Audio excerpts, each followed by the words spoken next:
Hi there, Cancerians. Thanks so much for tuning in. I'm Astrogirl, and we're looking at October 13 through October 19.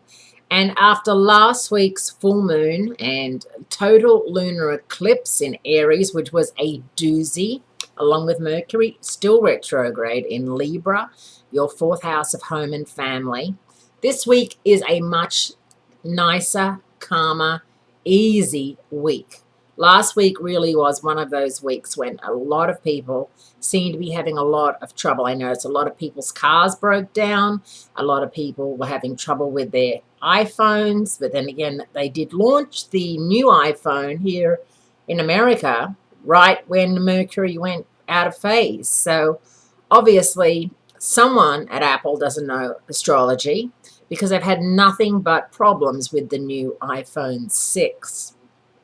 I've also noticed that, that full moon really does bring out people's raw emotion. And I had a lot of clients asking me, should they divorce their husband? Should they put their kids in boarding school? Should they, adopt a puppy? And I was like, do nothing like that. First of all, I understand the boarding school thing, but do nothing like that. That's because I've never mentioned it before, and it's just this reaction, I think, to that lunar eclipse, which was really, really impressive. I don't know I hope you saw it. I'm sure a lot of you did.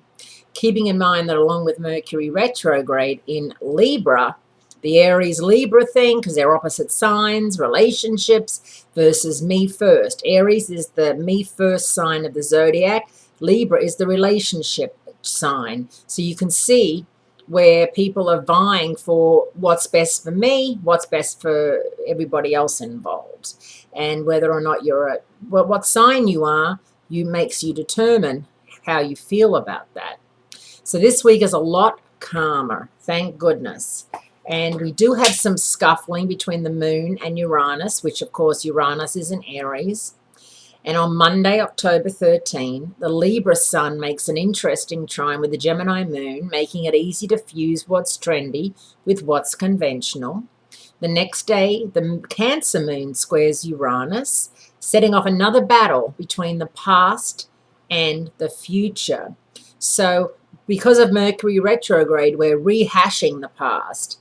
And hopefully, in doing so, you're understanding where you went on the wrong track and how to get back on the right track.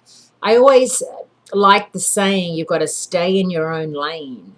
And although I think it's very American, I think it also means you've got to know where you belong, what lane you've got to be in. You can always change lanes further on, but try not to be changing lanes all the time, because it's just becoming like you're trying to keep up with the Joneses, or always in a hurry, or missing out on vital aspects of life because you're on your cell phone or on the computer all the time, or watching too much television.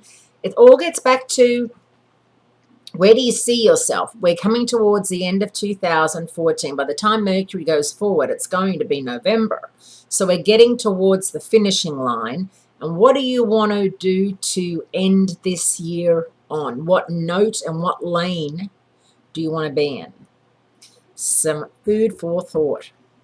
Have a great week, Cancerians. Great speaking to you, and I will speak to you again next week.